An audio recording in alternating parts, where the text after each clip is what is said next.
Guys, so I'm home na. So galing ako sa cafe kanina, nag-study ako for like 3 hours and then bumili ng mga kakailanganin kong gamit for today because gagawin natin yung bouquet ni Mama, surprise bouquet for Mother's Day, and today is Saturday and bukas ang Mother's Day, pero baka pag nakita niya ngayon ko na ibibigay.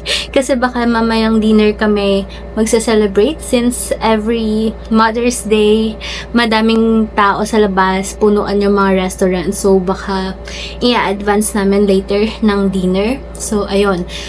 Gagawa tayo ng money bouquet and yung money is galing kay ate and ako yung gagawa. Magdi-DIY money bouquet lang tayo. Kasi, imbes na papagawa pa sa iba, another cost pa yon. Kaya ayan, tatry natin na ako na yung gumawa para yung imbes yung ibabayad sa iba is idadagdag na lang natin sa bouquet. So, nilock ko yung door dahil baka pumasok si Mama. And ayan, let's do this. I got this pala. Order ako sa Shopee ng pambalot. This is yung pambalot ng flowers. I got color green because favorite nga. And then nakita ko to, pearl, may pearl siya, something sa taas. It's cute, kaya dalagdag natin pang design. As well as this one is yung comb. Ito yung comb. Yan. Dito natin itutusok yung mga stick. Yung stick nga, muntik kong makalimutan kasi nagpunta na ako ng kanina, diba? Ng City Walk. Galing ng cafe. So, lumabas talaga ako para bumili ng gamit for today. Pero, yun pa, yung pinakailangan ko, yun pa yung nakalimutan. Yeah.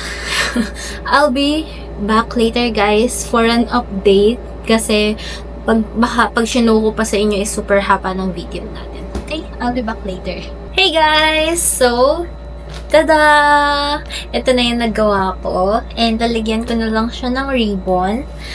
So, it's not that, alam yun, hindi siya ganun kaganda. Tulad nung mga pinapa-arrange talaga sa mga florists or like yung mga gumagawa talaga ng ganito. But, I think, okay na siya. It's the thought that counts. Hindi naman papansinin ni Mama yun. Also, alam nyo, I'm not really crafty, lalo na sa labas. Alam nyo yung mga sa school na kapag gumagawa ng props para sa roleplay, hindi talaga ako kasama dun sa mga gumagawa ng ganun. Pero dito sa bahay, I think I am the craftiest kid dahil, alam mo yun, kapag may mga tulad ng ganito nga, ng mga ipanapagawa ng mga kapatid ko, ako yung gumagawa, tapos mga nagde-design ng mga, nag-e-edit sa Canva, ganyan, ako yung taga-edit nila, as well as, ako din yung makeup artist nila, like nung wedding ni ate ko, ako yung nag-makeup sa kanya, kasi it's, lang naman simple lang naman yung makeup yung makeup niya nun, kaya carry lang na ako yung gumawa. So, ayun, parang sa pamilyang to, ako talaga yung nila, tawag doon, ako yung pinaka-artistic, crafty, sa aming magkakapatid, ganyan. So, tsaka mahilig din kasi akong gumawa ng mga events, at mga surprise, ganyan. Kaya ako talaga yung inuutusan nila pagdating sa ganyan. And, syempre, gastos nila. Kumbaga sa sila, capitalist partner, tapos ako yung industrial. Ay, wow, may natututunan sa school. Anyways, ito, parang ang pangit ng pagkaka-ribbon. Pangit siya, parang kulang yung ribbon ko, no? Dapat pala mas mahabang ribbon yung pinili ko. Anyways, ayusin natin yan. And may ibabalot pa kasi ako. This is a mug. Alam niyo yung color changing mug. Tapos, yung family picture namin yung nilagay ko dito. So, hindi ko pa siya chinek, hindi ko pa siya na-try kapag si Mama na lang. Kasi mahilig siya mag-coffee every morning, ganyan. So, this is a great gift then. Ito, ako yung bumili. Tapos, dito, yung nag-contribute ng money is si ate. Tsaka yung mga pinabili ko ng ganito. Tapos, si kuya is para sa dinner later. So, ayan, 'di ba? May kanya-kanyang ambag talaga kami. Okay, so, I think I'll see you guys na lang ulit later kapag natuloy kami sa dinner. Bye! 'Cause I feel so stupid for falling for you.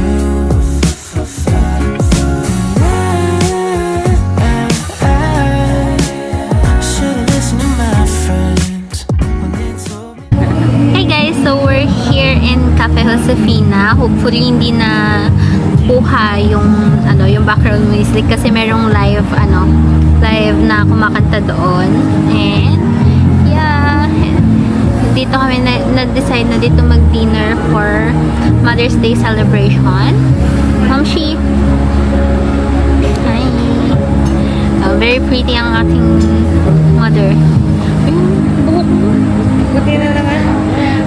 Parang ang dami ng baby hair. Nakatayo. So, ayun. Nag-order kami ng pasta sa amin dalawa ni Kuya. Tapos kay Mama is, chicken basta rice meal. Tapos si Papa is burger kasi busog pa daw siya. Galing siyang reunion. Tapos, and pizza. So, ayan. Pinaaga lang namin ng isang araw yung Mother's Day celebration namin because na-try na namin na yung mismong day ng Mother's Day na dapat Kalimutan ko niya na yung senior citizen. ay, pinadala ko pa naman sa kanya.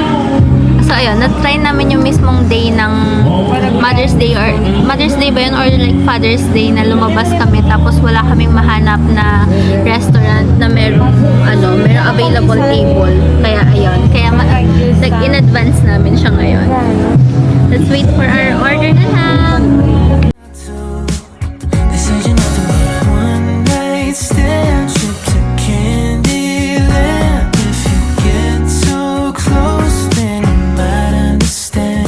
But now my heart's on my sleeve and I'm in too deep.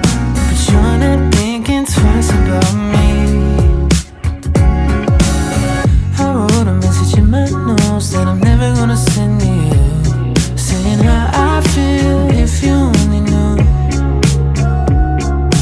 We wrote down every old cliche, a four-letter word in 100 ways, and reality hit me in the face.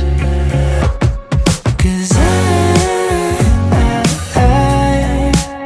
feel so stupid for falling for you.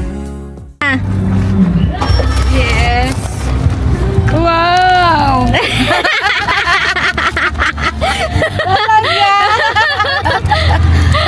Inaiya kaming ilabas kanina dun eh. Oo, tsaka nasa dulo tayo eh. Ito pa isa. Ay, hindi na-open siya. Thank you! Picture.